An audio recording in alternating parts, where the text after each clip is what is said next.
Vanilla, Red Summers. The president still acting unpresidential. Bitch, I'm in the Bronx with the evil in my residential. It was all emojis, it was never mental. The silver spoon is under fire, and the pressure vented. The times that we living in unprecedented. We went from doing Dougie, fresh and vintage. Now the rhymes, they all pessimistic. They hashtagging black girl magic, just finesse the mystics. They impressed with quick chicks, only savages with sadistic. They being less specific, no metaphysics. So many butter biscuit, they need extra biscuit. How, Sway? Take a few steps back. You ain't got the answers, man. You ain't got the answers. Yeah, we back. You know what I'm talking about? I don't even want to talk about it. You know what it is. They said stop playing our shit. You know what I mean? We come in to tap pockets. So we I ain't playing with no copyrighted material tonight. Yeah, that's what the Zooms are for. Y'all can find me off grid, off of these people's platforms. You know what I mean? When we do pirate shit like that. So we're not even gonna play with YouTube right now. Let's get back into the lesson. You feel me? Let's get back into the lesson. Yeah, leave this Becky alone.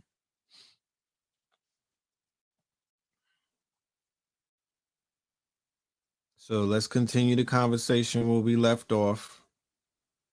It was being reported that, you know, them people over there, when I say Facebook, I'm talking Instagram, WhatsApp, right? Oculus, for all of my VR people in virtual reality, Oculus Rift, that's them as well. And you have to keep in mind, because we might have been watching propaganda just now, right? Conversation To this day. That's what they do. They put out these stories in the New York Times, and in 60 minutes, like, these platforms are the upper echelon of propaganda campaigns, right? PSYOPs. So we are aware of the fact that Facebook's ultimate aim, along with the other oligarchs, especially those inside of the collective known as FANG, right? Facebook, Amazon, Netflix, Google, and a few other people. You know, we know that their ultimate game and their aim, Apple, and their aim is what is called surveillance surplus, right? The surveillance economy, right? They're about data collection. They're about censorship. And they're about other means to basically make trillions, not billions, trillions of dollars. Okay? So when the mental health of the people are being subjected to it, you know, you got to keep in mind, and I've said this on many occasions, that there's something called altruism. And there's a famous author amongst Europeans named Ayn Rand who wrote a book called Atlas Shrugged. And a lot of these people, not of European descent only, of many other nationalities, you know, this is taught in universities and other places of Romanistic indoctrination. But these people are really, you know, they are groomed to be the elites. And when you see the elites, just like if anybody saw the movie or the series Squid Game, right? Or if you saw Hunger Games, or if you saw Get Out, or if you saw, what's the other one?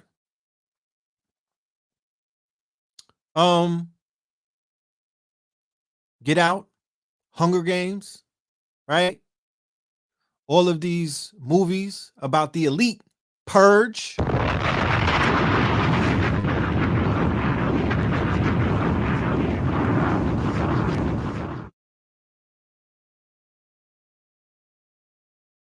Us.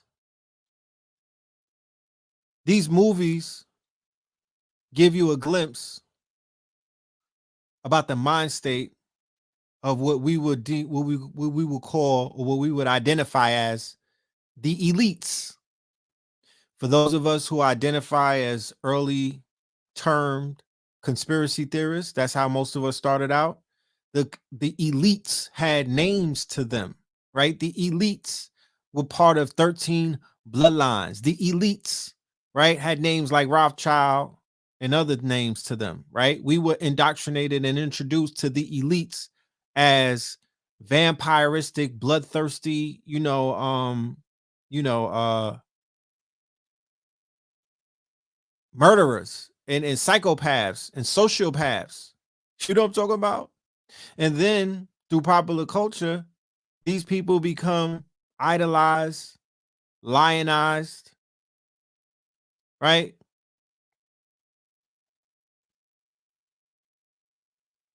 To the point where we went as far to even elect one of those quote unquote elites as a president,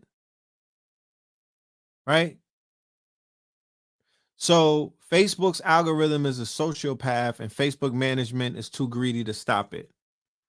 For years, Facebook has known that its algorithms encourage and amplify antisocial behavior like hate speech and extreme political bias to keep users engaged, according to company documents reported in the Wall Street Journal. Going back to what I was making a point a minute ago about the whistleblower who came forward on 60 Minutes. Now, one of the Hegelian dialects that's attached to the conversation that she's having is, ultimately a crunch down on Facebook, a regulation of Facebook, government being involved in social media, your data, and other means and whatnot. And in so many ways, it gives Facebook an opportunity to go into the next phase of their social media experience, which is to completely shift into the metaverse, right? By shifting into the metaverse, they could promise to alleviate some of the ills and some of the things that may have plagued Facebook in the past and whatnot. So I just definitely want to keep an eye on if any of these things that we're seeing that the media is showing us, if it's Hegelian, if it's something, if it's a psyop, if it's not real, because we always have to keep our you got to sleep with one eye open.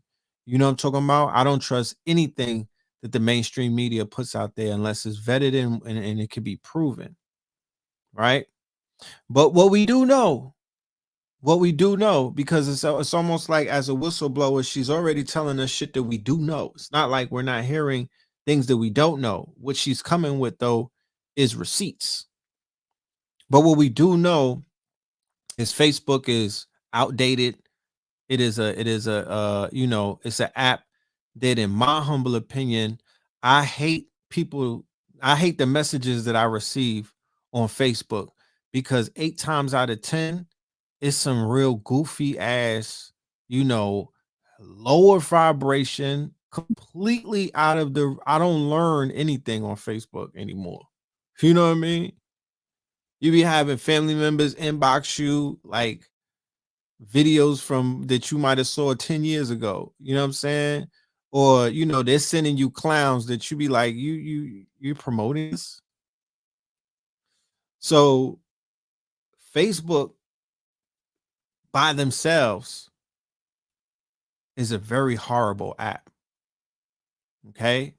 Instagram, on the other hand, has been a breakthrough app for a lot of individuals who wanted to get out of the quote unquote hamster wheel of working for somebody else, and they wanted to explore either their passions or their gifts and talents. Right. I saw more people turn into millionaires by utilizing the quote unquote tools of Instagram than I saw on YouTube, Facebook, Snapchat, or any other one of those apps. So it has its ups, it has its pros and whatnot, it has its benefits. But what I do know and what I can say is I've seen so many of society become terraformed in these last few years based off of grown people utilizing apps that were designed and socially programmed and engineered and coded for actually teenagers, because all of these apps say in the app store that they're for teenagers. Okay? They're for teenagers. So a lot of our people are becoming dumbed down. You got grown ass people acting like fucking teenagers. Everybody is acting like they're in high school still. It's about your sneakers and your bag still. It's about your eyebrows and your fucking baby hair still. You know what I'm talking about? Everybody wants to match. It's about the cool lunch table. Ooh, this person with all of the followers. I want to be like them. The emulation. Motherfuckers flying to other countries to get their goddamn butt lifted and whatnot. So they could, you know what I mean? So they could emulate, or they could try to copy this person who they probably been stalking for months on the gram and shit like that. Like there's a lot of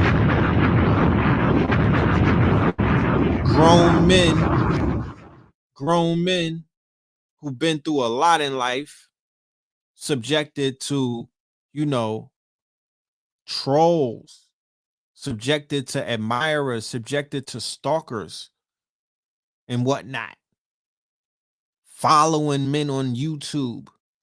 You know what I mean? Making videos about men, having men on their mind all of the time. Being obsessed. There's niggas that are obsessed with other men. It's a lot of homoerotic behavior on the tube right now. It's grown men that are completely upset. I know obsession when I see it, my nigga. Not just when I smell it, Calvin Klein. I know when I see it.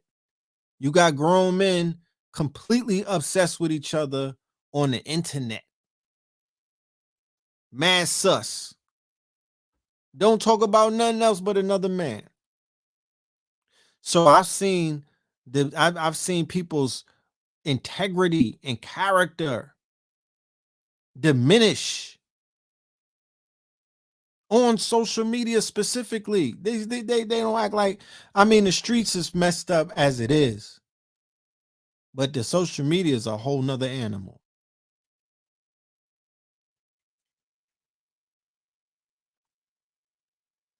So Facebook has been penalizing the truth seekers. Facebook has been penalizing people who have results. Facebook has been penalizing the quote unquote onboarding of proper consciousness by censoring the quote unquote the creators of the consciousness. Because if they push one person off of their path, right, then it has a profound effect on the multitudes. So if they shadow ban certain people who are coming with certain information, if they keep certain information only in a quote unquote echo chamber where a few people have access to it, but they push the buffoonery, they push the bum fights, they push the thottery, they push the drill culture, they push the drug culture, they push the thought culture, they push everything that's ignorant of a lower vibration and whatnot onto the quote unquote your stream and in front of the eyes of the people. Remember, you are what you eat. You are what you eat. They have experiments that they've done on Facebook where they know how to manipulate the quote unquote emotions of people through social media.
Yeah, can you hear me now?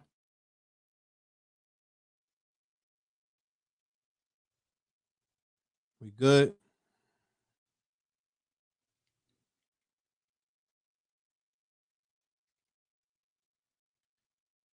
All right, we back. We back. Make sure y'all hit that Cash App. Make sure y'all hit the like button and whatnot. You feel me? Like I said, I put a lot of energy into my presentations. I could spend time cuddling with my newborn, with my baby, you know what I mean? With my little man. I could spend a lot of time just laid up as a papa. But I'm here doing this for the people. As you can see, you know, it has this hiccups, it has its obstacles, but we gonna do what we gotta do, man. Ain't nothing stopping this information. You feel me? So yeah, next slide. Facebook has always claimed that its mission is to bring people together, but a new report from the Wall Street Journal laid bare what many have suspected for some time. Its algorithms encourage and amplify harmful antisocial behavior for money. Here's what we learned from Jeff Horowitz and Deepa Sitaraman of the Journal. A 2016 internal Facebook report shows 64% of all extremist groups joined are due to our recommendation tools, right? So they recommending, oh, if you're a KKK, you might want to join these Nazis over here. Check out these guys over there in Norway. So they're bridge builders, right? They're connecting people, you feel me, and hiding their hand. They're putting people together. They're connecting the dots. They're helping individuals form Voltron. They're helping people get their numbers up. Meanwhile, they're blocking other individuals who look like us from getting our numbers up, from connecting and building with our groups, from crossing bridges and whatnot. That's what they're doing. Okay. So this has been going on for a while. This is 2016. Then you had a 2018 internal report found that Facebook's algorithms exploit the human brain's attraction to divisiveness and warned that if left unchecked, they will simply get nastier and nastier to attract more attention. Now, we find ourselves in a society where it didn't even take too much programming to turn the anti-Jabberwockies against the Jabberwockies against what they call the anti-Jabberwockies. It didn't even take that much time. It didn't take that much work. They put out a few reports, they dropped a few articles, and it was on and popping. It was on and popping. People who suffer from antisocial personality disorder, known in popular culture as sociopaths, engage in harmful, deceptive behavior without regard for social norms. Sometimes this is done with superficial charm. Other times it's done with violence and intimidation. These people never feel remorse for their behavior, nor do they consider its long-term consequences. This is how Facebook algorithms behave. It's how they hold on to users' attention and how ultimately the company makes money. This runs contrary to what the company has been telling us about itself. After the bad rap it developed in the wake of 2016 election, executives and the company's marketing machine were telling us that Facebook was both financially and culturally committed to encouraging pro-social behavior on the platform by doing things like removing violence and hate speech, making sure conspiracy theories and lies don't go viral, and cracking down on opiate sales. Facebook has claimed time and time again that it's politically neutral platform, but it's not. Facebook, its executives, and its algorithms are political. They make political decisions not based on their values, but rather based on the interests of the company's survival. According to the journal, early on in the company's effort to fight extreme and antisocial behavior on Facebook, it found that most bad behavior came from a small number of actors. It also found that they were more right-wing accounts engaging in this behavior than left-wing accounts, right? As a result, right? Peep the language too, y'all. They're creating this binary situation, this left and right, this red and blue, this Bloods and Crip, this Democrat Republic. You feel me? According to the journal, as a result, cutting down on bad behavior would hit right-wing Facebook harder. This made executives extremely uncomfortable. It didn't want to upset Republicans while President Trump was raging about the platform's bias against him and his party, so it did nothing, right? So these are some of the companies that are part of what is known as the surveillance economy, right? The surveillance capitalists. Isn't YouTube doing the same? Yes. That's why you see the G, right? This is not just a Facebook thing. This is going across what is known as big tech, okay? This is a big part of big tech right here, the FANG, okay? As you can see by the logos, you know who they are, all right? They're all in bed. They all profit off of the data or the surveillance, quote unquote, capitalism, the surveillance surplus, right? Products that their platforms and the products and the tools that they provide all collect data. Hold on a minute with the blood clot.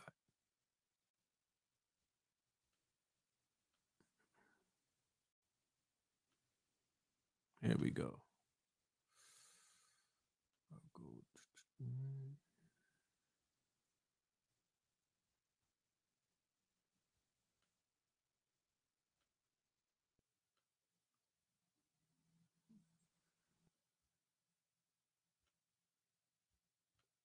So, of course, you see the most current quote unquote ban that Google rolled out. I believe this was last week. They've been removing tons and tons of content channels, and they're targeting individuals, right? So they're being deplatformed across the platforms, across the spectrum, right? So when one of these quote unquote conglomerates deplatform you or tag you, right, the rest of them will also follow up and do their bidding to basically ban you off of these platforms. It's called deplatforming, okay? As you can see, we were targeted for censorship as well. You just saw that earlier in the quote unquote program, right? So today, right? Today on Monday, earlier today, we saw the quote unquote the systems of Facebook were down. The systems of Instagram were down. The system of WhatsApp, right? All of these apps, the communication apps that people depend on, that people are addicted to, that people have their businesses connected to, right? That people utilize to communicate. It all fell. It all went offline. People didn't know what to do with themselves, right? Keep in mind, even the data from that is for sale. Even the data from that you're able to monetize all of the data that ran to Twitter. All of that is going to be utilized. That's going to be sold, right? Everything that they're doing is quote unquote an experiment. Everything that they're doing is they're creating models out of these experiments. It doesn't matter what happens. January 6th, no problem. We collected all of the data for that. We got it for sale. George Floyd got killed. No problem. We got all of the data for that. We'll extend the data from Memorial Day 2020 leading all the way up to the day that quote unquote WAP came out. And we're going to show you how the day after the WAP came out, we have the information, we got the data, we got the numbers, and all of this shit that you need to show you the effect of just that simple song right there, right? Because these people are into what are known as studying patterns of behavior. These are neurologists that are at Facebook and other places. They are majors in human brain activity, right? So, of course, like I said, they have an excuse about why it went down. There's different there's three sides to the coin. I don't believe the official story that they threw out there. You know what I mean? In my humble opinion, I feel like they were cleaning up shop because they got exposed, and they don't want, they do not want to cough over or be subpoenaed and be forced to cough over anything that they may find detrimental and could result in their stocks even taking a deeper dive, right? Because they still have to answer to their shareholders.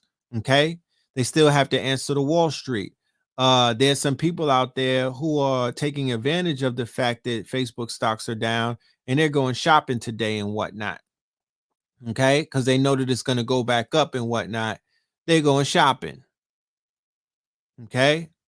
Yeah, she copied 10,000 pages and whatnot. So I think amongst those 10,000 pages, she may have had some smoking guns, and they may have had to get rid of it. Okay.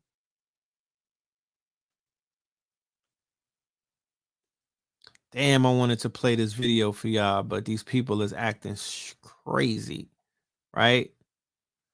I'm gonna put the link for it when I get off of this. I'm gonna put the link for it, and I'll let you go and watch it on your own. It's about 50 minutes, right? It's a European woman called Shoshana. I think she's Israeli, but she's the one who came up with surveillance capitalism. She's the author of a book dealing with surveillance capitalism. When I say she goes in, fam, she goes in. I'm sure y'all know somebody. There's people out there that know about her because her videos go semi-viral, but she goes in. She has information. She's a Harvard professor. She digs in about social capitalism. Just the lexicon that she's using, the language is ill, right? So, like the lady was saying in the 60 Minutes interview, you know, she didn't say black girls, she said girls, period. Teenage girls are being affected negatively by Instagram to the point where it's so severe that the people inside Instagram know about it. They're fully aware of it, but you know, it's as if they might want to keep that shit going on. It may be, you know, they're seeing the minds or the values of young women become terraformed, right? Look, I'm not saying that it's only Instagram. You know, reality television plays their part, right? Just the internet in it of itself plays its part. But those girls that are out there, those sex workers, you know, those strippers that are out there, you know what I mean? And all of these other girls that do a lot of salacious things, lewd and what is it called? Lewd and what? What's the term? You know, they out there doing things like that. Out of those 3 million followers, a lot of them are young women. You know, a lot of them are young girls. The video vixens, the women with the perfect bodies, they got sculptured bodies and whatnot. There's a lot of women having body dysmorphia based off of them trying to keep up with the Kardashians. There's a lot of people comparing themselves to the social media influencers. There's a lot of people comparing themselves to reality stars. There's a lot of people comparing themselves to strippers and thoughts. There's a lot of people comparing themselves to Amber Rose. They are. There's a people weighing themselves against quote unquote video vixens and prostitutes and women of that nature. Lewd and lascivious. Lewd and lascivious. Lewd and lascivious. You know what I mean? Somebody said that that's been happening. Yeah, whatever. Yeah, that's been happening, but not on this scale. You been outside lately? What you talking about? It been happening. Niggas die every day, but there's a rise in killings right now. Niggas die every day, B. But where I'm from, that shit is up 300%. Yeah, they've been doing it, but when I came up, they was doing it on 42nd Street. It's called a strip. There wasn't too many people on that strip either. There was a certain amount of people on that strip. Now the strip is America. America became the strip. What you talking about?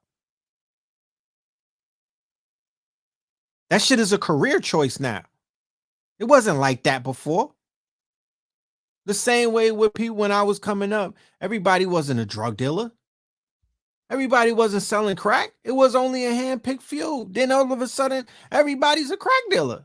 If you listen to their music, everybody's there was only a handful of fucking kingpins. You listen now, all of a sudden, everybody's a kingpin. You know what I'm talking about?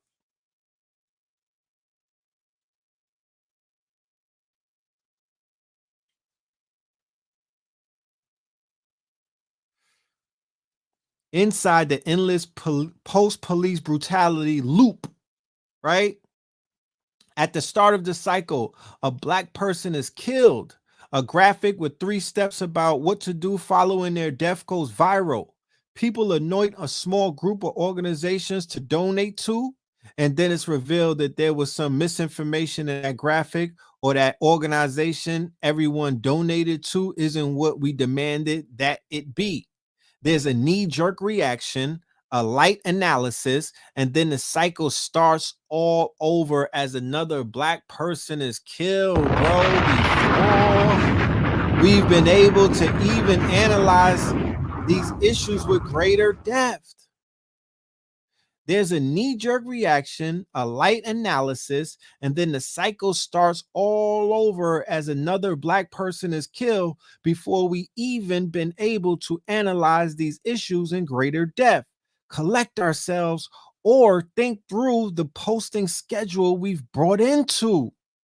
In a culture where many of us are self-contained brands rather than ordinary users pursuing the internet, responding rapidly to trending topics, especially those that are heartbreaking and painful, now deploys a cross-platform strategy because we're either aware of our own brands, or, as is the case for social justice influencers who educate their followers about everything from misogyny to anti-blackness, or because we feel pressure to share the important graphics that all of our friends are sharing, we're then able to tap into a movement from our beds and couches. Though we're not on the ground organizing, it still feels as if we're participating in something bigger than ourselves. People like to share things. People like to share things. They'll share death before they share birth. They'll share death before they share life. They'll share you getting beat up, stomped out, knocked out, brutalized, and all kind of things, rumors, all kind of negativity before they share some shit about your accomplishments or a win that you received. That's what they'll do. People like to share things and feel like, well, I told you what to do and I've done the deed. Melissa Hines, a designer, told Bitch.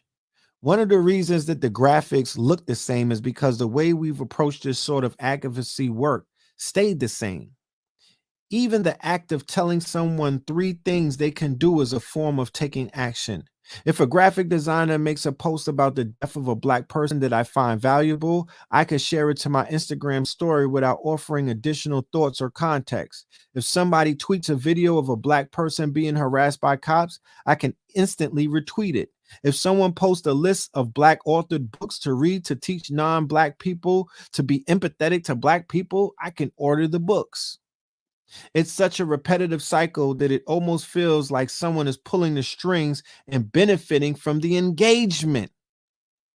Please be a conscious consumer on Instagram. Writer and professor Eve Ewing explained in the July 24th graphic that she created.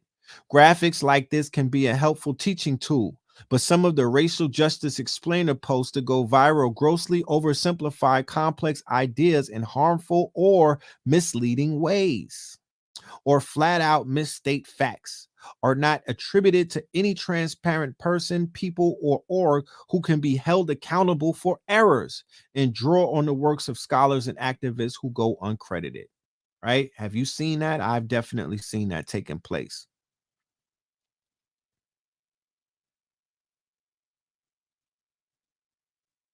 Black death. The continuous murder of black people by law enforcement is never ending. So as long as it continues to happen, we'll continue threading the same digital footsteps, and hoping that maybe this time it'll make a difference. The effects of racial trauma on mental health. Deaths captured on TV and media. Racial tension is once again at a critical tipping point in the U.S. Many people have asked, why now? Why was the death of George Floyd the catalyst for this natural reckoning on racial injustice? The truth is, the movement is over 500 years in the making.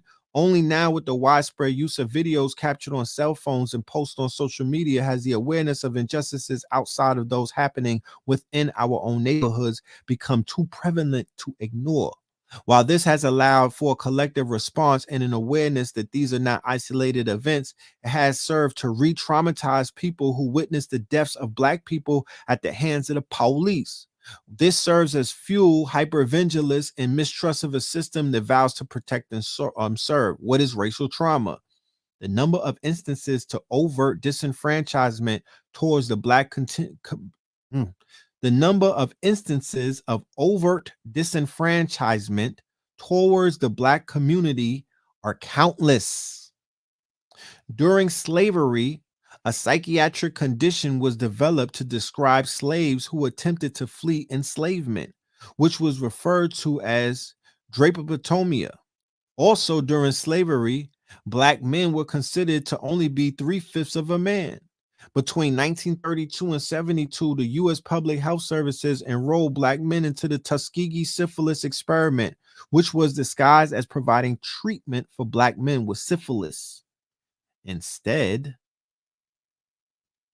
participants were prescribed vitamins or administered insufficient doses of medications that resulted in a number of unnecessary deaths.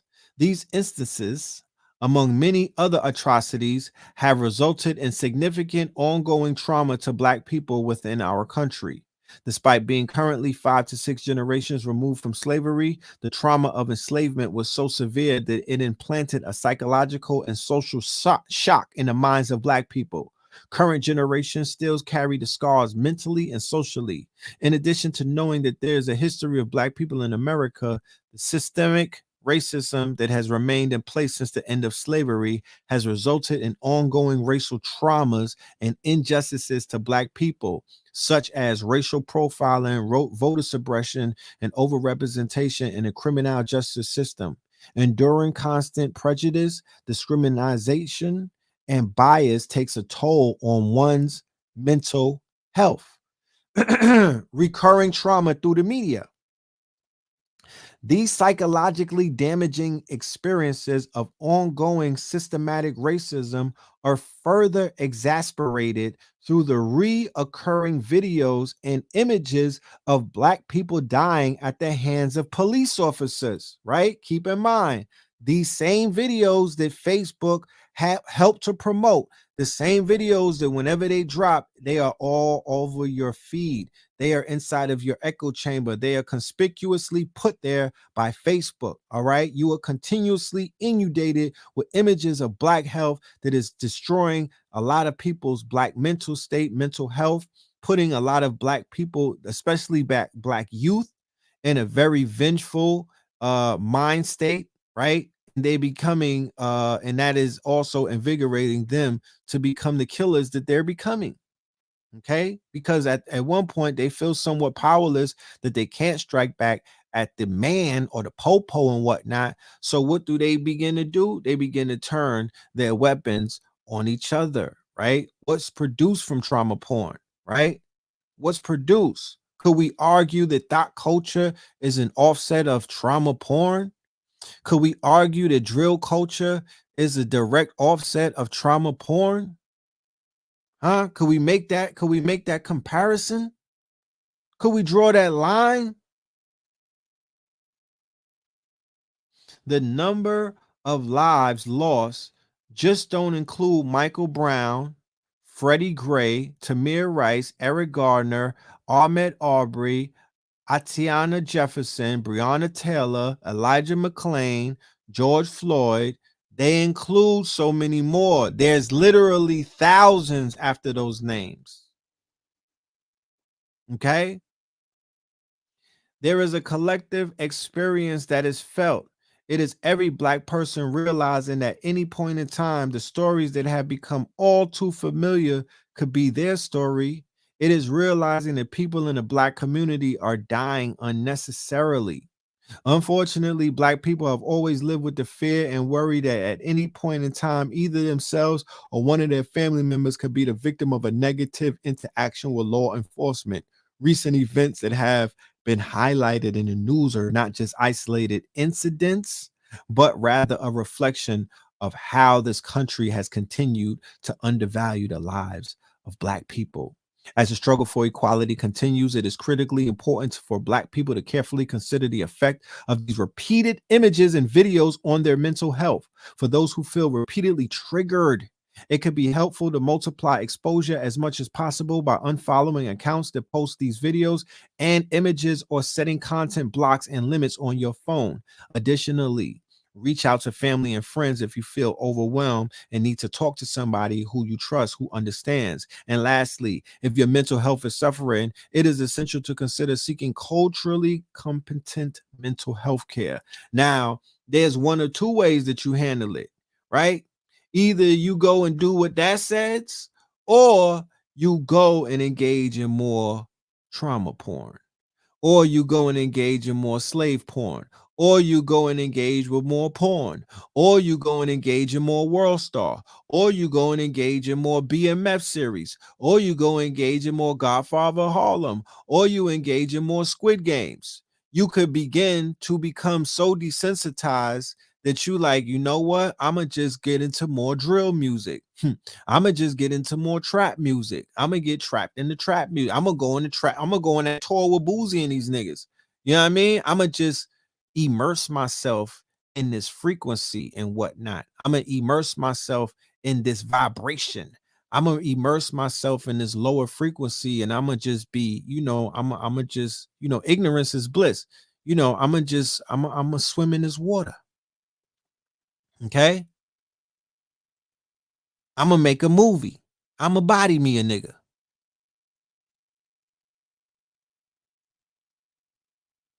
I'm gonna watch me some Rick and Morty. Editorial: how does a steady stream of images of Black death affect us? Right now, I'm building up something, yo. Y'all pay attention to what we're talking about, right? What does it do to Black people to constantly watch videos that are installments in a series with the recurring themes of Black death and injustice, right? Injustice. I've said it before and I'll say it again. It began with Trayvon Martin.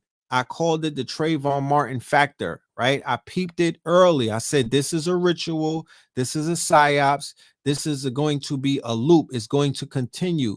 They're not putting George Zimmerman on trial necessarily. They're not putting Trayvon Martin on trial because he's not here anymore. They're putting his archetype. They're putting his image. They're putting what he represented as a Black young man in America, 18-year-old. They called it the Black Hood. He had on a gray hood. They kept saying the Black Hood, the Black Hood. He had on a gray hood. If you look at the pictures, he's wearing a gray hood. He didn't have on a black hood. The Black Hood that they're talking about is the hood that Mike Brown lived in, the hood that Freddie Gray lived in, the hood that Kamani Gray lived in. Rest in peace. Peace be upon all of them. The hood that so many innocent Black men and women, Sandra Bland, who became these hashtags, right? After the Trayvon Martin situation, they became a continuous loop. That continuous loop, we have to identify what's attached to that continuous loop. What was behind that loop, right? Were these names intentionally given to us? Were these stories cherry picked and put in front of us? You feel me?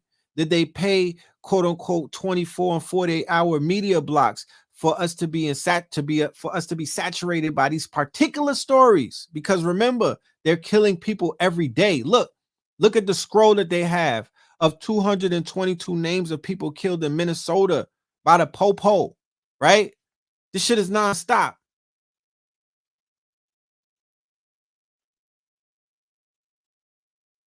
Scrolling through Instagram early Thursday morning after seeing a stream of photos of babies and beach scenes, I stumbled on a short video clip of a wounded Black man, Philando Castile, lying in the passenger seat of a car wearing a blood-soaked white t-shirt as an officer's gun pointed at him and his girlfriend Diamond Reynolds' camera phone rolled. Moments after Castile was shot by a police officer in Falcon Heights, Minnesota, Reynolds streamed the events live on Facebook.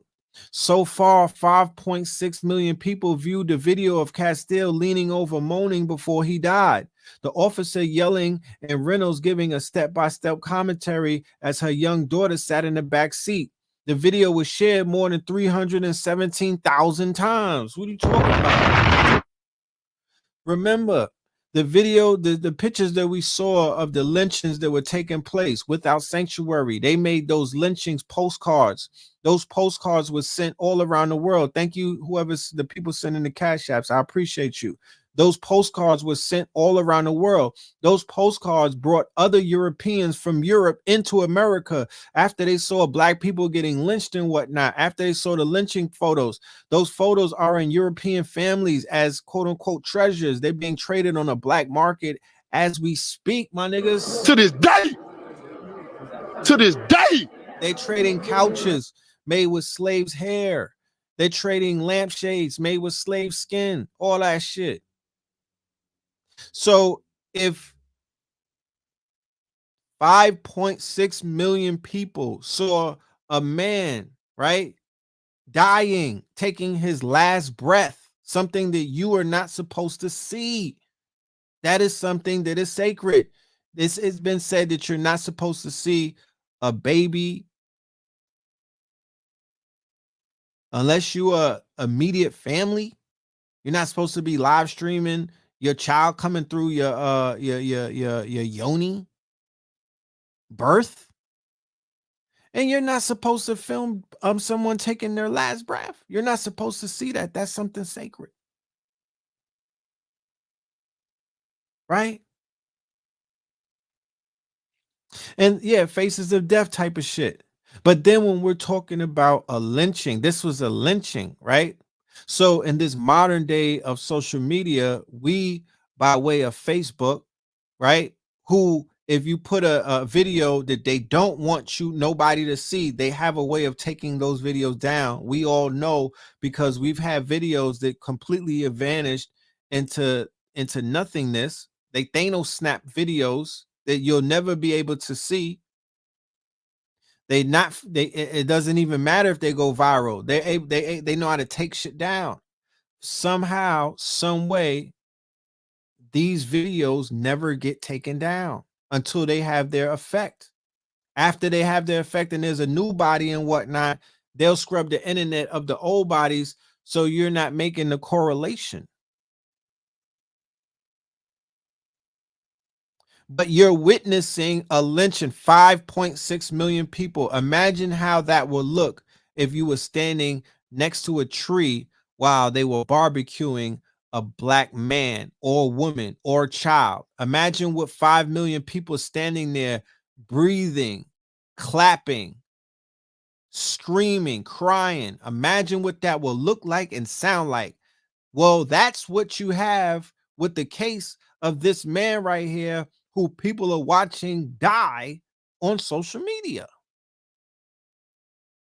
How is that affecting our psyche? Not even subtly. I'm talking about outright. Like, how is that affecting you? What is that doing to your mind state? And then you can't find any type of justice whatsoever for situations like this. When they let them people walk, you don't even read the story. You scroll right past it. You like, I can't even do this. This is so debilitating. Right?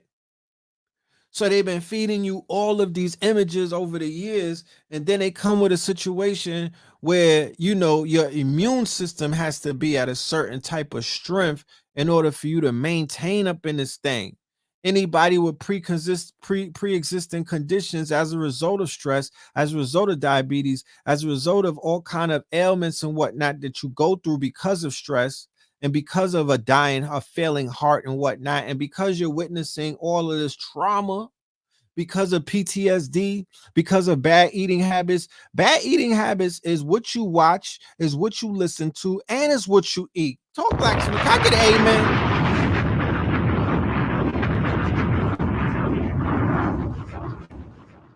Not to mention some of the best rappers that people, listen to, they're dying, overdoses, getting shot, or they're getting locked up. thrown under the bus. There's a lot of things going on in people, even in their quote unquote, in their celebrity world. The legends are dying. The old school legend, the new legends. Alton Sterling's body at close range as he was pinned to the ground with 2 officers on top of him. The video of the fatal shooting of the black man's was immediately and widely shared on social media and sparked outrage, protests, and renewed calls to end police brutality. As a trained journalist and media scholar, I believe it is important for these incidents of state violence to be documented and seen by the public. This brutality should not be hidden, particularly in a nation with a history of anti-black state violence. Social media and mobile technology put power in the people's hands to reveal it. The clip I saw on Instagram of Castile was gruesome, shocking, and traumatic. The video I saw on social media of Sterling shootings was horrifying. Mobile devices and digital media have proven to be important tools in documenting and combating police brutality. The images captured move people in the streets to seek justice and protest, and they sometimes move lawmakers to change policy to prevent police brutality, right? Front of house, social media's repackaging of Black Death, right? The repackaging of it. This is a commodity now. This is a commodity now. You understand? This is an income stream. This is an income stream. Think about it. The ambulance chasers and whatnot that are out here, the social media, the fake woke, the diet woke tribe and whatnot. You know, all of those. This is an income stream. When Black people are victims of police violence, their names, faces, and life stories are quickly reduced to symbols used as touchstones to talk about issues much larger than them by people at every point of the political spectrum. Their names are no longer their names, but serve as representations of the entire struggle for Black liberation from police violence, right? Yeah, don't ever do my name like that. Please, I beg of you. Don't ever put me in that pot with, don't do that. Don't do that. George Floyd, Breonna Taylor, Trayvon Martin, and countless others victims of police violence have had their names and faces reduced to representations of the system that resulted in their deaths. Blogger Danny refers to this as the posthumous iconography of murdered Black people. They do it in rap. How, Sway? They do it in rap, Sway. You ain't got the answer, man. You ain't got the answer. No, they do it in rap. We got used to that with Biggie and Pac, with all of the drill rappers. You know, Jadakiss told you dead rappers get better promotion. So it spilled over into our hashtag culture to whereas we'll cherry pick a few Black people and we'll completely strip them of who they are, right? Because I said before, if niggas really loved the melanated people who be out here getting killed, we would have got Ahmaud Arbery's album would have got put out. When George Floyd's last wishes were for Black people to get together and stop killing each other, that would have been honored instead of the quote unquote crime rate in Houston and other places where people domicile in Minnesota tripling after his death, right? They would have finished certain people's books.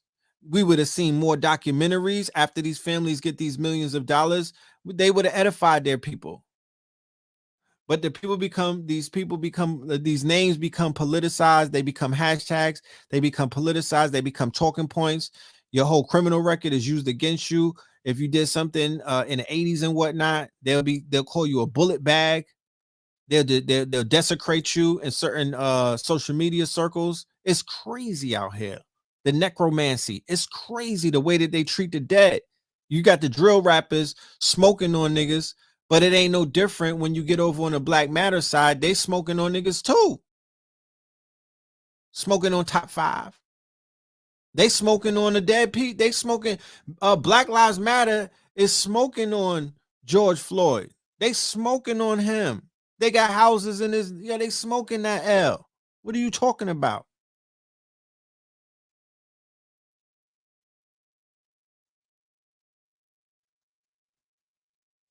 They become a pack.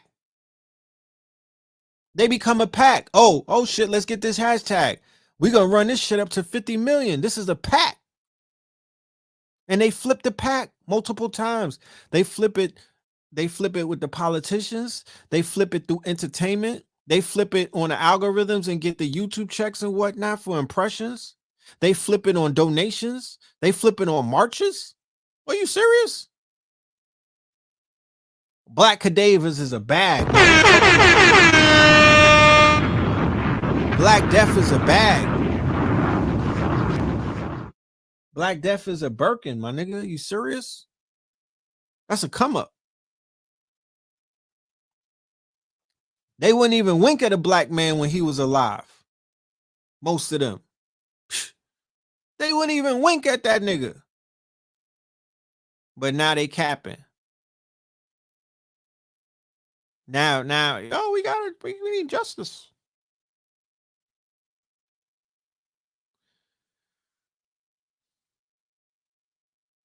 Blogger Danny refers to this as the posthumous iconography of murdered black people. The transformation of black victims of violence into pictures and symbols as opposed to what they were, human beings. The magnitude of what they endured is watered down so much that corporations become comfortable selling their images back to the communities that lost them. Come on. Hit that like button. Hit that like button, y'all. Let the algorithm know that you respect the truth, that the truth can prevail up in this thing. When you share the image of a victim of police violence as a means of communicating an anti-police ideology, when you wield that person's image to your advantage, you reduce that person to just that. Not a person, but a symbol, a tool, something easy to swallow and look at. Look, people are playing table tennis with dead people, right? They're playing table tennis with dead people. Oh, this is this ball right here. This is my dead. I'm gonna serve this nigga over to the white supremacy side, right? I'm gonna throw this ball over there, and this is gonna blow y'all up. This is gonna destroy your platform. This is gonna ruin your day. And then they'll throw you right back. They'll serve your ass right back, like Venus hitting with the backhand. They'll be like, fuck that nigga. Look at his criminal record. Boom. Then you'd be like, damn, all right, well, we got the police recordings. Boom. Then they'd be like, nah, fuck that. We got his rap sheet. Boom. Then they'd be like, nah, we got an indictment from the grand jury. Boom. Then they'd be like, look, we're gonna hit it back. We got an acquittal. We got an acquittal from the courts. Not guilty. Game over, niggas. You know what I mean? And these politicians and these ambulance chasers and whatnot, they just out here playing tabletop tennis with people's names, human beings. Human beings. In targeting this issue, it is important to consider the role of social media in desensitizing people to these images. Over the course of the past year, social media has served as a launchpad for a large amount of anti-racist protests and organizing efforts. It's an invaluable tool for everything from sharing crucial breaking news and information to holding space for collective progressing and healing. But despite its advantages, it is a large contributor to the issue of the posthumous iconography of Black people. The internet did not invent this issue, but it absolutely exacerbated it. Using aesthetically oriented platforms like Instagram for educational purposes culminated in the relegation of the images of murdered Black people to flowery children's cartoons, and allowed anything of genuine substance near the internet's genre of sardonic post-iconic humor is almost never a good thing.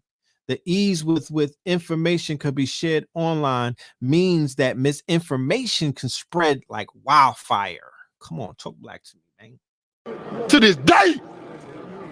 To this day. And I've witnessed it do that. I've witnessed it firsthand. The internet is a space with the goal of communicating as much information in as little time as possible, and is used largely by young people as a means of cultivating an outward persona. The organization of something as serious as the fight for Black liberation over this medium is a recipe for disaster. It's hard to do any form of cultural troubleshooting when it comes to things as nebulous as social media. The internet my mom uses to earnestly quote tweet local politicians, and the internet my friends and I use to discuss the cancelization of TikTok pseudo celebrities can barely be considered the same place. This discussion is difficult and can be quickly become semantic, but it's still something that needs to be discussed because it has real harmful consequences. The detriment of this mindset can be seen clearly in comments made by popular leftist content creator Vosh. In discussing the death of Ma'Khia Bryant on a Twitter stream recently, he indicated that he thought the circumstances surrounding her shooting meant that she wouldn't be a good candidate to be the next George Floyd, going so far as to say people should wait 24 hours for another victim of police violence to be upset about. Bryant was a child, not an activist, but her death was understood not through the lens of empathy and compassion, but through her potential utility as the face of a movement. Damn. Speaker of the House Nancy Pelosi spoke from a similar place in comments she made following the announcement of the trial verdict in Derek Chauvin's case, in which she martyred Floyd and thanked him for sacrificing his life. Floyd did not give his life for the fight to end police brutality. He was an innocent man in the wrong place at the wrong time. When we reduce victims of police violence to symbols, we strip them of their humanity and fail to understand the gravity of the suffering they endured. We become desensitized to Black pain. The issue may not be unique to social media, but it is exponentially worsened by it. For murdered Black people to have endured what they have, their images should not be reduced to something so easily shared, so profitable, and so easy to look at. Like, you got YouTube channels who, the minute there's one, they'll put the video up and they'll exasperate for that YouTube check. They like, I gotta be the first one to get this shit out here. If somebody innocent, Black, unarmed, got killed, like, they're, that's a bag for them. That shit has become part of their bottom line, fam. That shit has become part of their bottom line.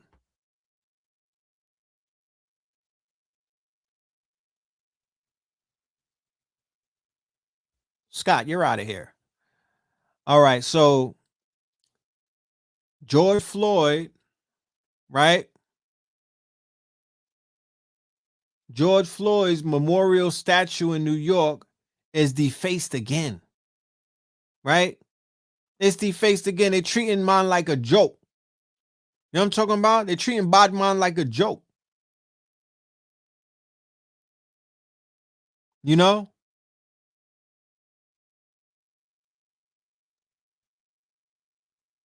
Very disrespectful. Okay? So this is my question, right? Because we was all outside with the George Floyd situation. We was dealing with that. Everybody was pledging that Black Lives Matter. Everybody was pledging to do better. Everybody was very reluctant to get out the house because we were enduring what was known as a lockdown, right? So how did this happen? In the same year, at the same time, on the same watch of all of these post George Floyd, the bigger picture niggas in the hood. How did that happen? How did gun violence happen when half of the year was on lockdown? My nigga, what the fuck? To this day. How, Sway? To this day. Steps back to go. You ain't got the answers. How? How? Wait. How, Sway? Take How? a few steps back to go. You ain't. How did that happen? I'm perplexed. I'm trying to figure this shit out.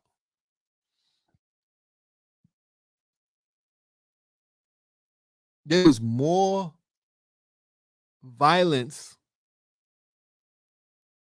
in 2020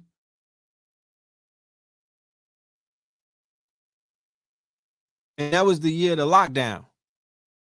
Remember, it started out with Pop Smoke getting killed. Started out with Pop Smoke getting killed. And they went crazy in New York. His murder was a catapult or catalyst to drill culture being exported around the world.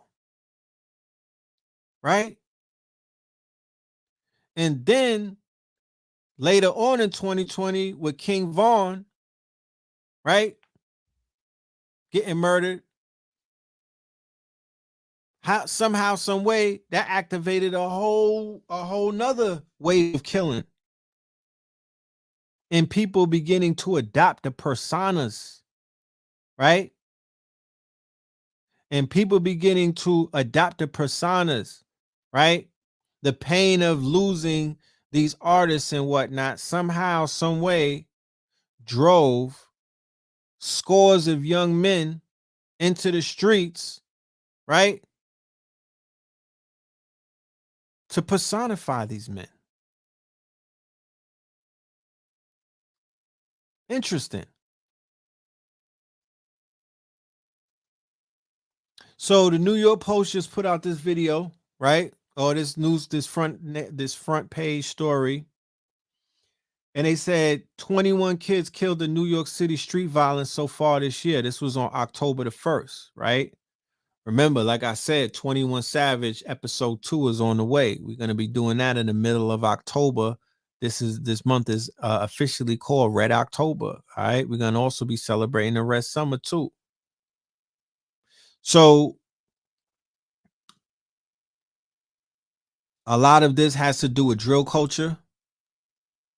A lot of this has to do with New York, because remember, the drill was really just in Brooklyn. It wasn't a borough-wide thing. When Pop Smoke and them was on a come up, it was Flatbush versus Ebbetsville, Brownsville, the Woos versus the Chos, right? Now it's every borough. They drilling on Staten Island. They drilling in Queens. They drilling in Brooklyn. They definitely drilling in the Bronx. They drilling in Harlem. These are 13, 14, 15, 16, 17, 18, 19, 20-year-olds, right? Somebody said that it's a lot of cops doing it. Well, if it's the cops doing it, they're utilizing social media and big data in order to do what they got to do. Imagine somebody being able to follow you the same way that when you're in a lift and whatnot, somebody when you're in a lift, you know the exact location of where the lift is at.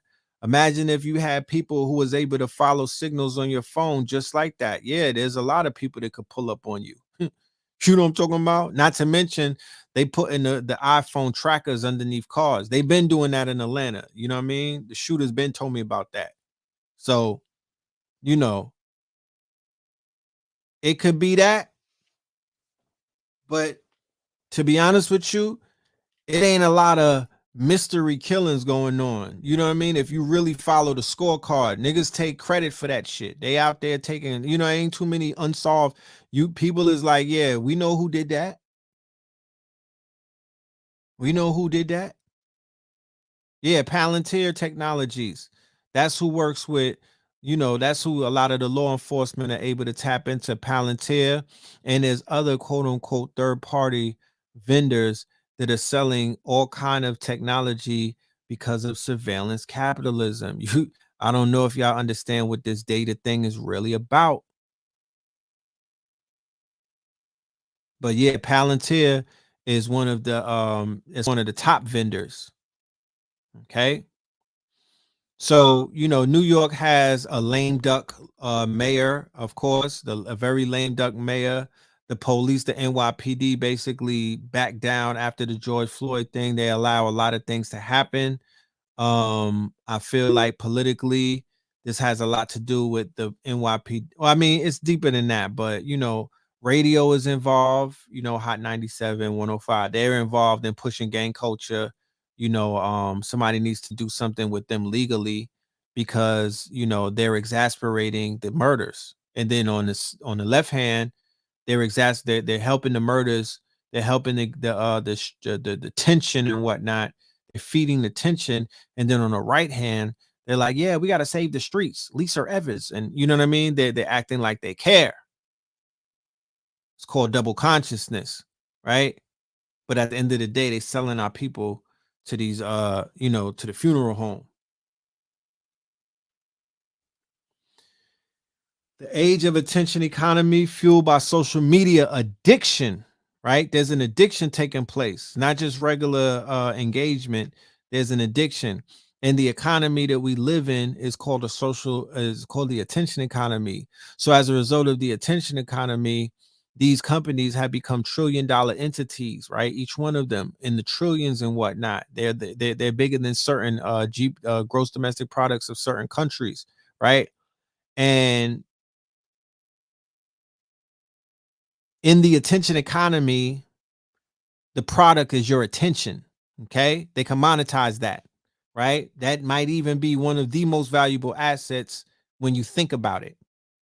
So the attention economy is a relatively new term. It describes the supply and demand of a person's attention.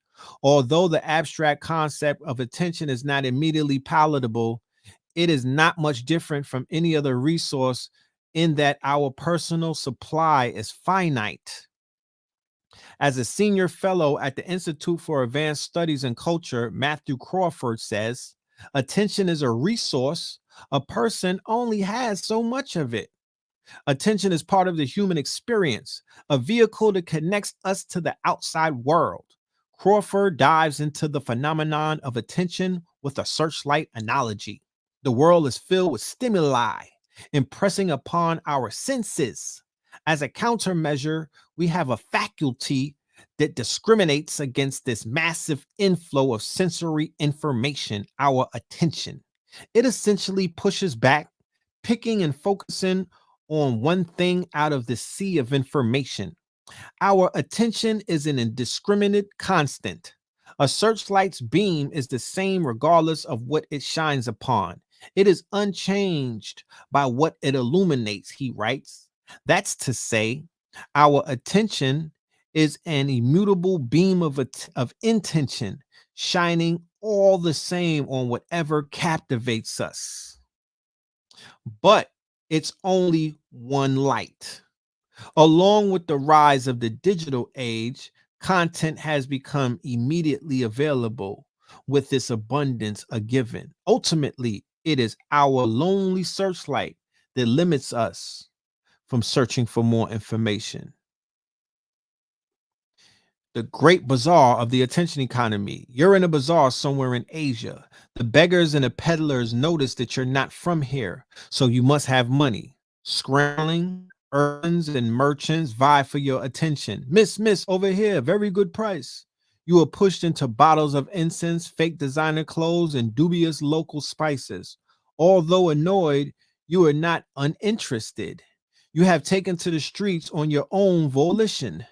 You may have been en route somewhere, but stumbling upon cobblestones and canvas tents isn't necessarily an inconvenience hindrance. A tense draping rinse and a thick lone puff of smoke swirls past your nostril in a miasmic tendril. They know you have options. They fight for the cash in your pocket by bombarding you with cheap flares and magic tricks. Others just yell. And others yell still, but with their lowest price. Eventually, you settle upon a certain tent and almost find what you're looking for. Then, because of its proximity, you go to the tents adjacent. Eventually, upon returning to the bazaar, you make a purchase because of the memory of the personable experience coupled with the low price impressed upon you. You make an active and passive decision based off of what you want and what you're interested in. You did not actively seek out the bazaar. No, this was a passive activity. The bazaar was just a stopover, but it left a mark. You did not forget about your experience, the smells, and the parlor tricks. So then later you actively decided to go back. For the consumer, this is not unlike the attention economy. There's no money, however, just our attention.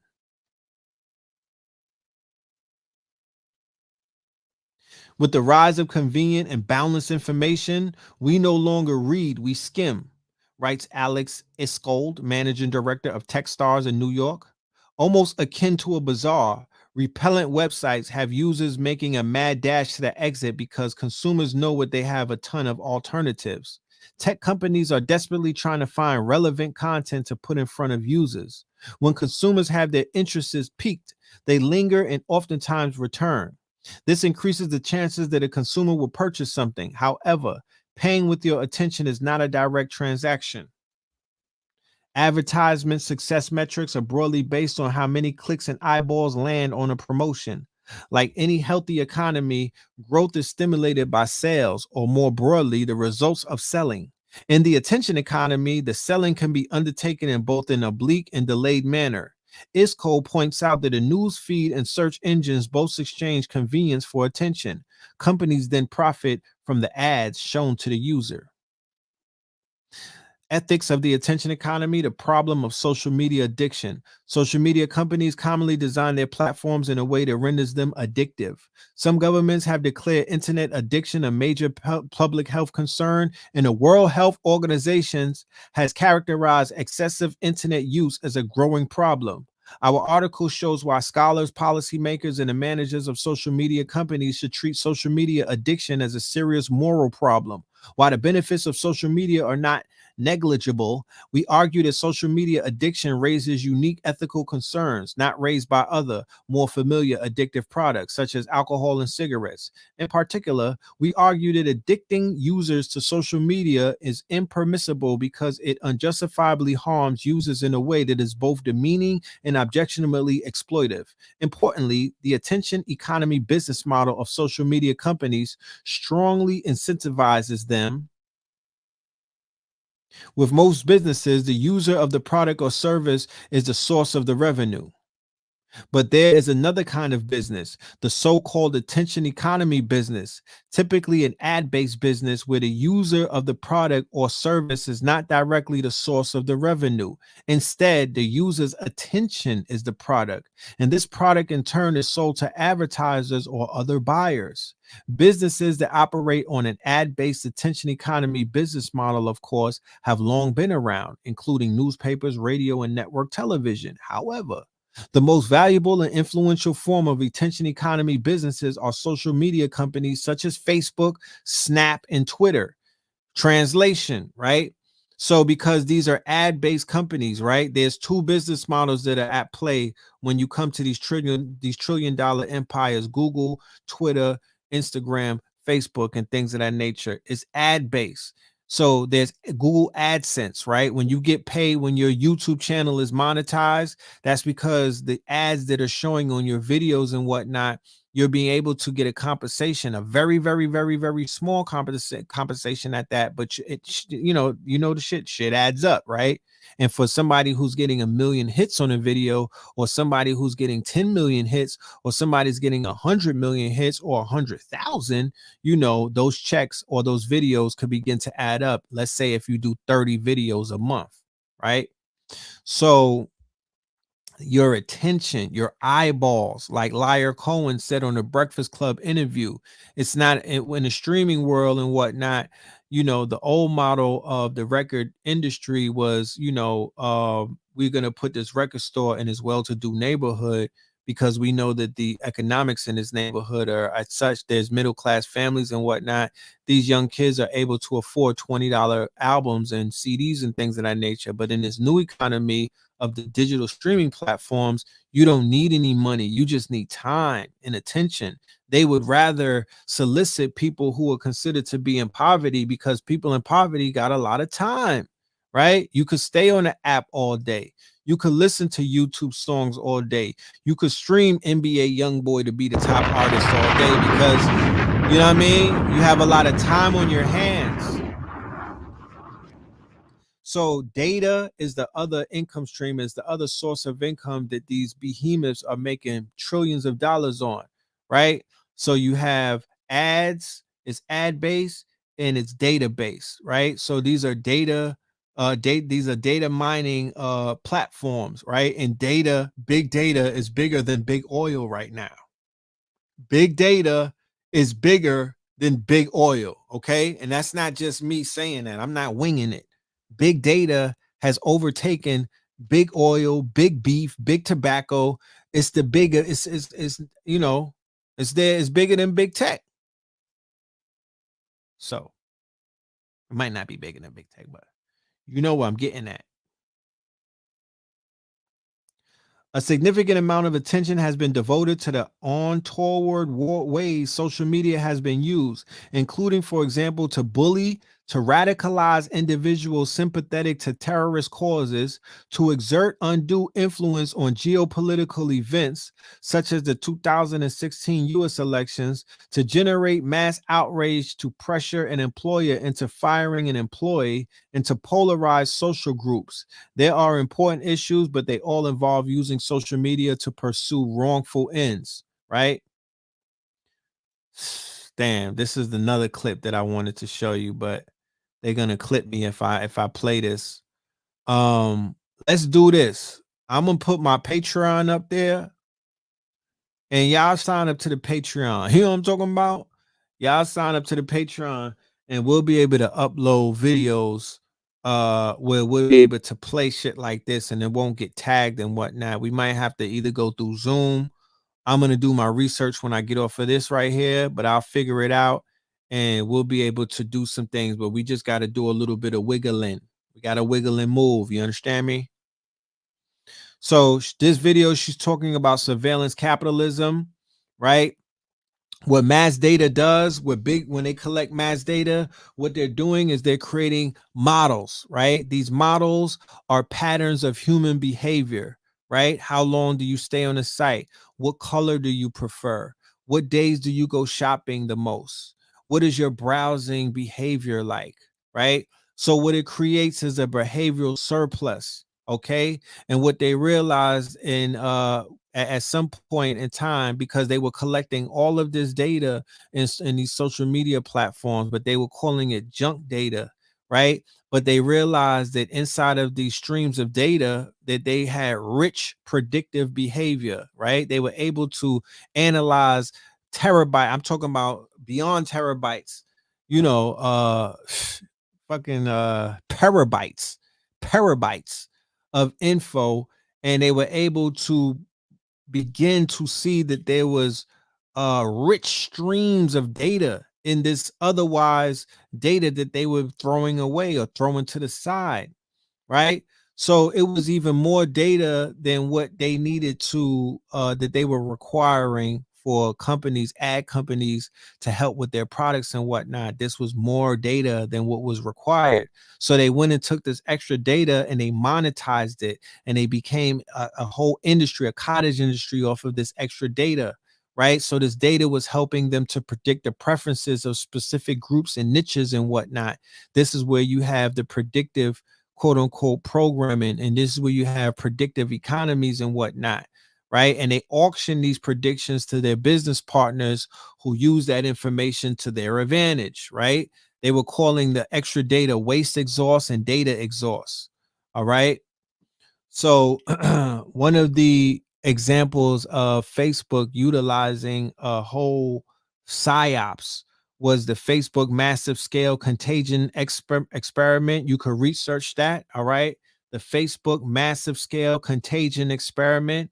And what they were doing, where they were experimenting with subliminal cues in their pages, and they were influencing on offline behaviors and emotions. They saw that they were able to influence offline behaviors and emotion, meaning that when you get off of the app, when you get off of social media, when you unplug and put your phone down, they were still able to affect you emotionally. They were still able to affect your behaviors to have you do shit based off of the subliminal cues that they were putting in their pages and whatnot. And there's thorough research on this. This is called a Facebook massive scale contagion experiment, right? They were utilizing word manipulation, language manipulation, and they came to the conclusion that they now can manipulate subliminal cues in online context to change real world behavior or real world emotions. And they realize that they can exercise this power and these methods while bypassing user awareness, meaning that they could get over and get it past you. Now, another example of something that's not conspiracy theory, that's known, that is a public fact, it's a known fact, is that Google is the first pioneer of surveillance capitalism. They are the pioneers, meaning that they are the fathers of it. Currently, we're having a conversation about Facebook. They're having their day in the court of public opinion. But when you scale it back, Google, who owns YouTube, is the father of surveillance capitalism. This is their home. This is what they brought to the table. If any, I don't know if the public is aware of it, but Pokemon Go was incubated and invented by a fella by the name of John Hanke inside of Google for years, right? John Hanke also invented something called Google's Keyhole, which was a CIA asset called Google Keyhole that invested and eventually became, it was bought by Google, and it was eventually became Google Earth. All right.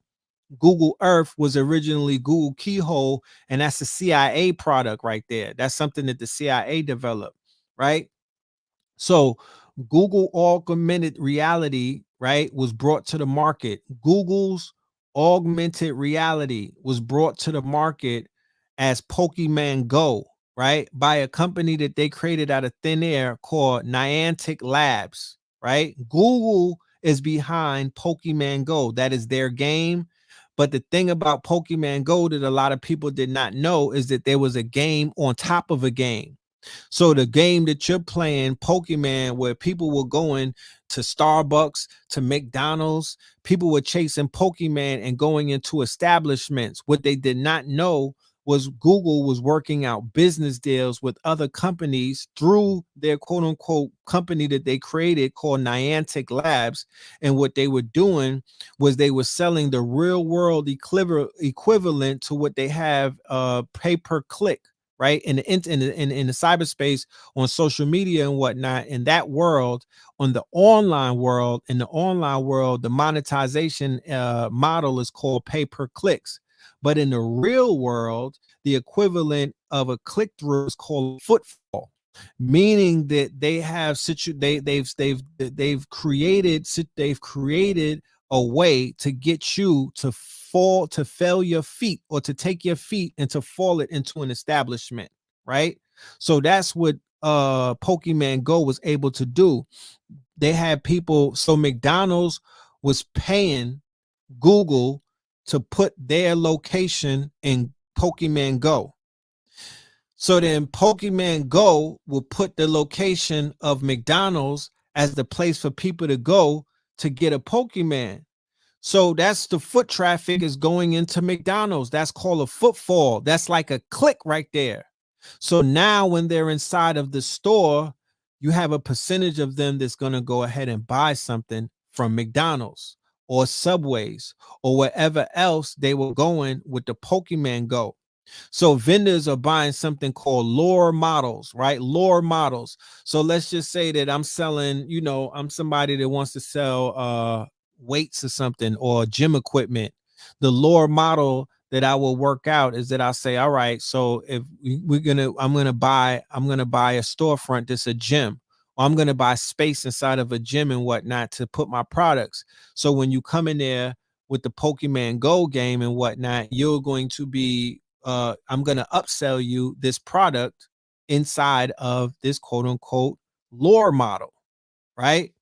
So this was one of their public, this is one of this is a project that not everybody, but a lot of people know about and whatnot. They were exposed about this, and it was shown that this is something that they're utilizing, right?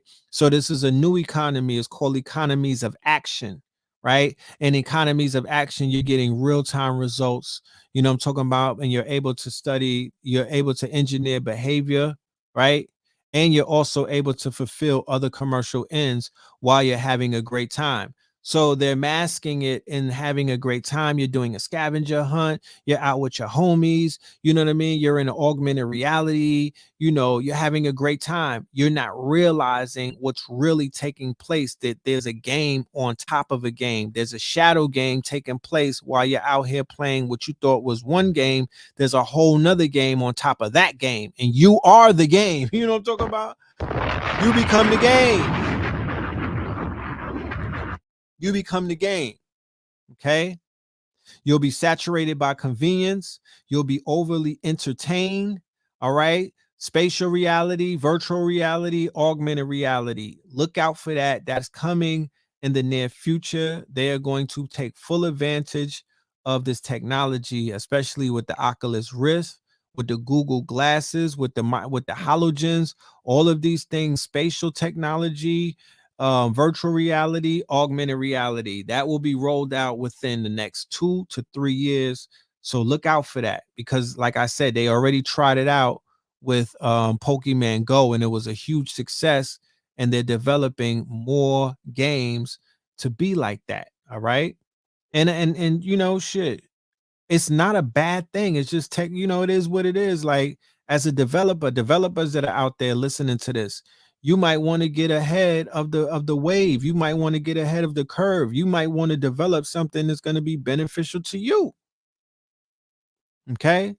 So another form of surveillance technology is when the Google Nest, the security system, was found to have microphones built into it. That's not part of Google Nest's quote unquote. That's not part of the technology, right? The microphone had nothing to do with the functionality of a security system.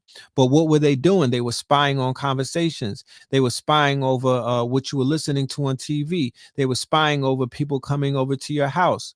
One of the caveat, what they see as data gold is voices. All right.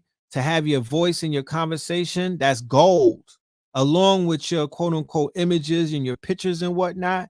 But to have voice, that's very gold. Okay. That's very gold.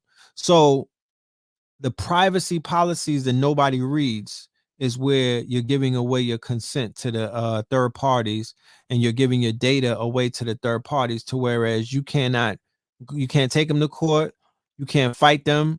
You know, they might even develop what is known as digital twins. You know what I mean? You might have a doppelganger out there somewhere, but they've created so much you know, they got that shit Trump tight. You know what I mean? You need a whole team of lawyers in order to get around certain things that you have voluntarily signed off. Okay. So the surveillance dividend is what venture capitalists and investors in Silicon Valley started investing in circa 2003 and onward, right? So they figured, you know, we got all of these apps that are coming out, but you know, why will we as venture capitalists just go ahead and invest in an app that's not collecting data, right? So you had this whole slew of apps that were committed to basically surveillance, right? The surveillance dividend. So the surveillance dividend is all of these unicorns and all of these apps and all of these startups and whatnot that have the quote unquote on the surface, they have whatever functionalities that they serve, but they're all collecting data. Okay. They're all collecting data and feeding it to third parties and whatnot. They're all part of surveillance dividend. So as a result of many startups and people's endeavors not getting funded, the majority of the industry shifted. So now inside of that Silicon Valley, you know, damn near all of these people are into that. Okay. And your mobile phone is the gateway to surveillance surplus. Your mobile phone, of course, it's the gateway. You know, this what they utilize. So when we see a movie, right, or when we see a show like Squid Games, you don't have to ask yourself, why is this the quote unquote one of the biggest releases in Netflix history? You don't have to ask yourself why our people or people around the world would be infatuated in a game where you are fighting. It's a dystopian type of reality. It's not even a dystopian reality. It's in regular reality. But in this game, you're playing for billions of dollars, but you'll lose your life if you lose the game. You understand? You'll lose your life if you lose the game. Hold on a minute.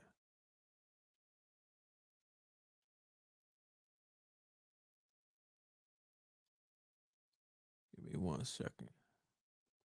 You lose your life if you lose the game. Right? You say, what's the hype? I mean, the way they put this shit together, bro.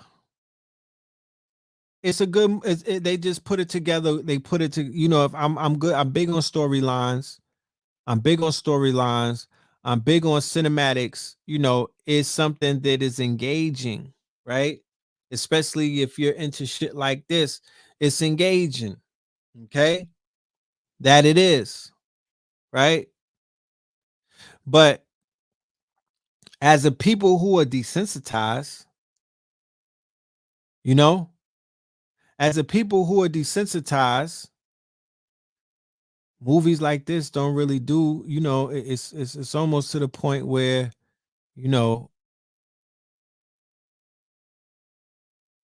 we need this shit. You know what I mean? Like, this feeds us, this feeds us. We're not scared of seeing people die anymore. We've seen enough of that.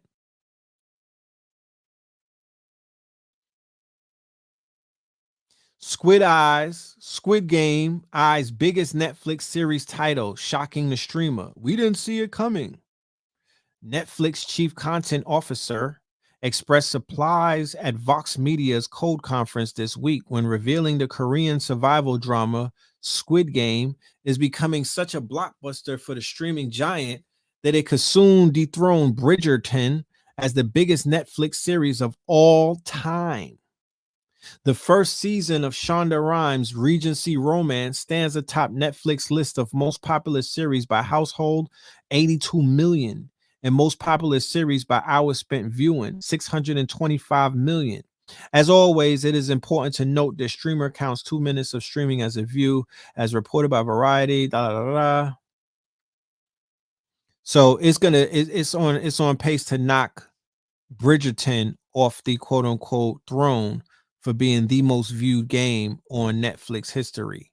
Squid Games comes from writer-director Hwang Dong-hyuk, whose credits include the feature films The Fortress, Miss Granny, and Silence. The film riffs on a reality television and telling the story of a group of contestants who agreed to participate in a mysterious survival game with a grand prize total of nearly 40 million. The game includes hundreds of contestants who play traditional children games with deadly twists.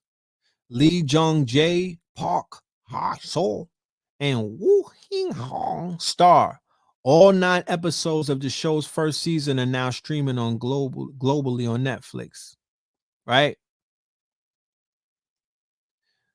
In review for The Guardian, writer Henry Wong said the show's closest comparison is another Southern Korean drama, 2019 Oscar-winning zeitgeist-capturing Parasite, where the country's class divides led to a bloody conclusion.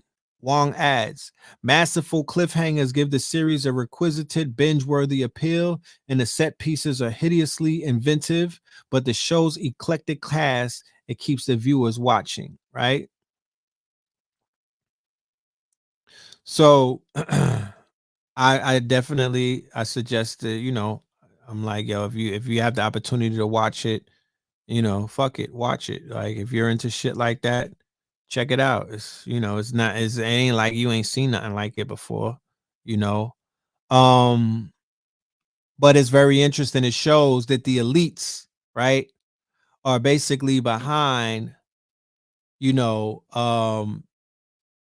utilizing people who are in debt to basically kill themselves off. Similar to Hunger Games, right?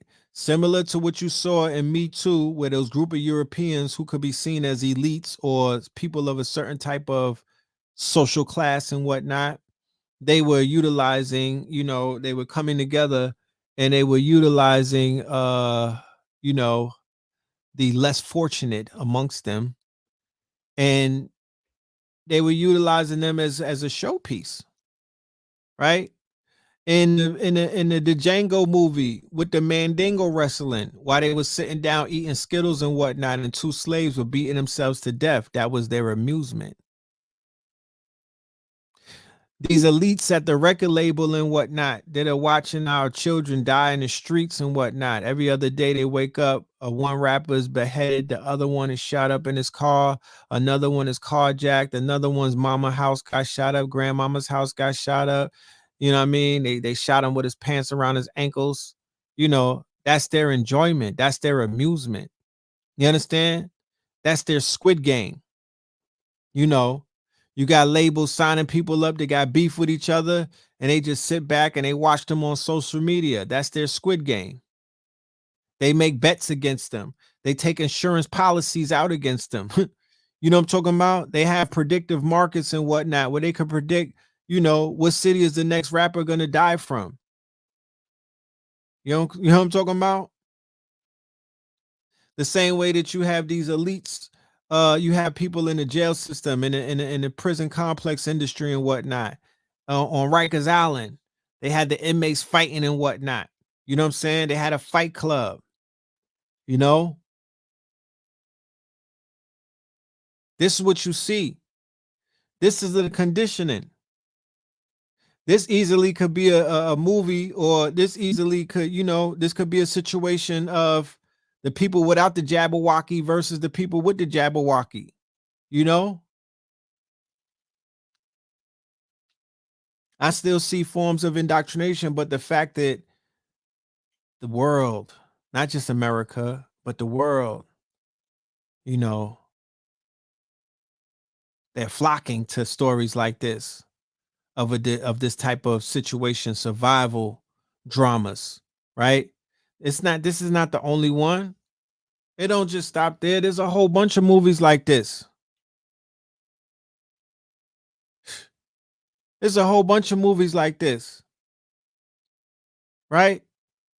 Be prepared to see Korean films beginning to flood the streaming apps, and not just Netflix, because you know they're in stark competition with these other quote unquote platforms: Hulu, Amazon, Disney Plus.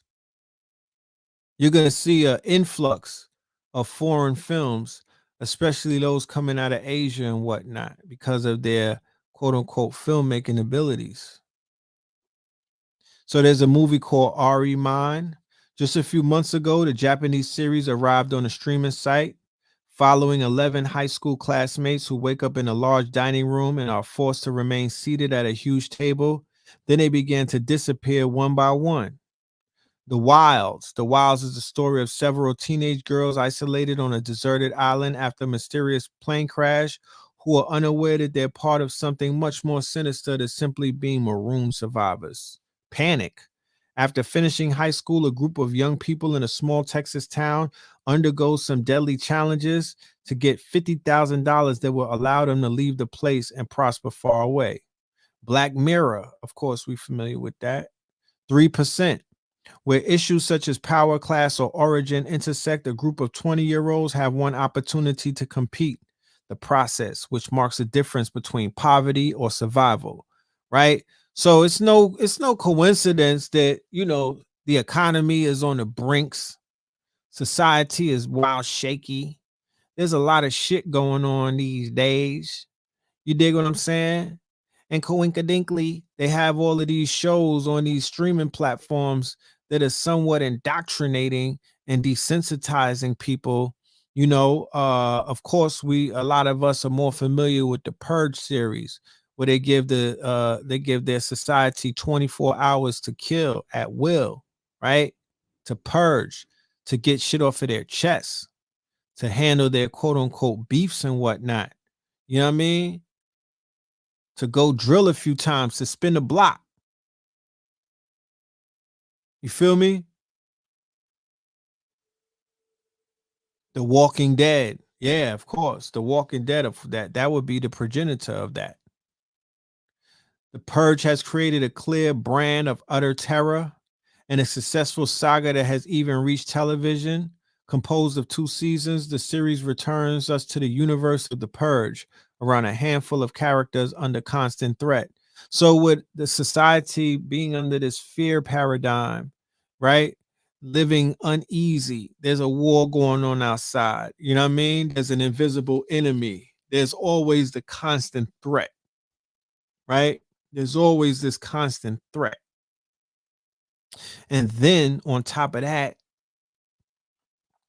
you have multiple other threats.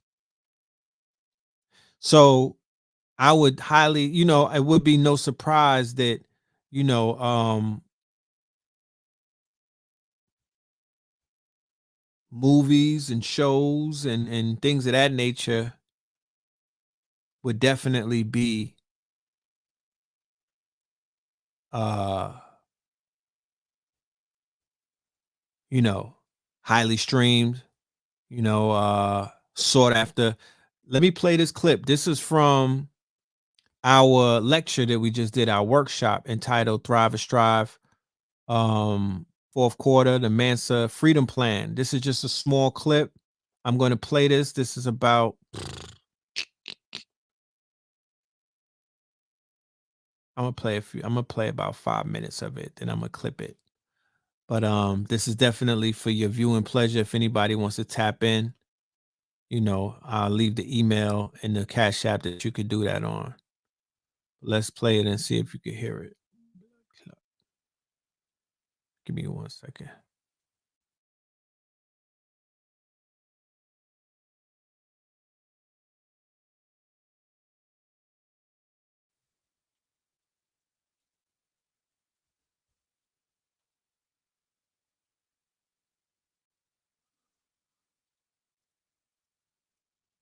What it means for the passion economy. Clayton Christensen's writing has been hugely influential on my thinking. So when Cliff Maxwell, Christensen's former, let me know if y'all can hear. Student at HBS, reached out to discuss my work on the passion economy, I jumped at the chance. The process of disruption has overthrown many existing market lead.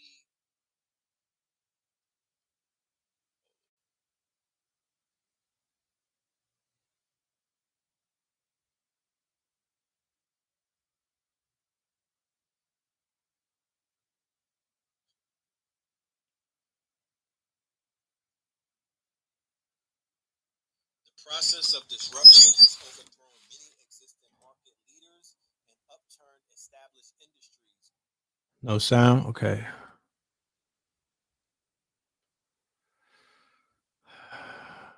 Fuck it though. You know what I mean? I'm not gonna fight it. If it's no sound, then I'm not gonna fight it. We did good. You know what I'm talking about? We did good. We got through some information. You know, we got through some information, and I was very pleased with the information that we got through with. You know, like I said, at this point in time, we need the engineers, the coders, the ones amongst us to do their due diligence. We see what's going on with social media. We don't want to be these frogs boiling in water for too long, right? We have to establish our own. We have to build our own platforms. We have to reverse engineer this stuff. It can't be that hard. It really can't. It really can't. You know what I'm talking about? It really can't. You know, or we just gonna be sitting back, being surveilled, having our data sold. You know what I mean? All kind of crazy shit. And I know we ain't with that. I know we not built for that. Like this ain't it. You know what I mean? So this is just an ends to a means. So, like I said, let me put this up there for anybody that wants to follow us down the path that we're taking, which will not be on this app forever. We won't always be here, unfortunately. We'll be in better places where we'll be able to have better conversations, longer conversations, conversations that would be more quote unquote, you know, freer. You know what I mean? Because I'm still kind of like I can't say what I want to say. Make sure y'all hit that like button. I know that much. Yeah, I touched on the WhatsApp and the IG shutdown earlier. We did that on the first video. Yeah, I'm gonna check that app by Billy Carson. You know what I mean? I'm gonna check that app. But the same way that we got Fang, you know, we need our own level of Fang. We don't need one app. We don't just need one app. You know what I'm saying? We need a family of apps, right? We need a family of apps. The way I just showed you the reports, and there's other information that's leaking out and whatnot. The way that these companies have marginalized the truth, the way that they feed us content, the way that they introduce us to people who we should be who we should have been introduced to years ago or months ago. You know, the way that they hold back certain people from other people, the way they marginalize people and put them in an echo chamber or just a certain type of group, to whereas they become part of group think. They become indoctrinated.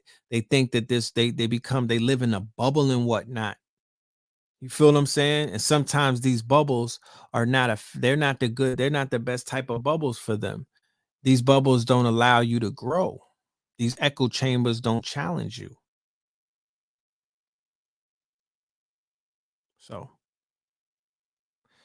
I ain't gonna talk your heads off. This was a very good show. I appreciated every single person in the building, all 800 of you. Salute everybody in the building. Thank you for pulling up for this backup show after they clipped the first one and whatnot. That means a lot to me. You know what I'm talking about? We will be back for Third Eye Thursday, inshallah. We will be back. And we're not just gonna talk, we're gonna bring solutions. You know what I mean? I like to ask questions because, you know, I want y'all to feel like y'all are part of this process. But, you know, by all means, we are solution based. We working on our shit, you know what I mean? And you know, if you got information that you want to share it with us. If you're out there, if you're one of those people who I was talking to and you're out there, my ninja, don't be shy. This ain't the time for that. You know what I'm talking about? Do not be shy. You know what I'm saying? Everybody that hit up the Cash App real quick, give y'all a shout out. All right.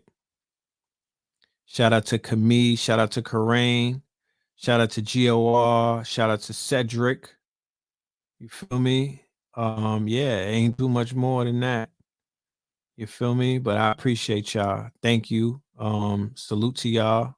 You dig? And salute to anybody else that's gonna leave a tip and drop something on that. You know, like I said before, this is not a monetized channel. You know what I mean? We don't sit at the table with YouTube and break bread with them. You know what I'm talking about? The support that we get is directly from the family. So, you know, definitely keep the support coming, and I appreciate y'all. Yeah, so I'm out. All right. Peace, love and light. Yeah, stay dangerous, man. We'll see you on Thursday. Peace.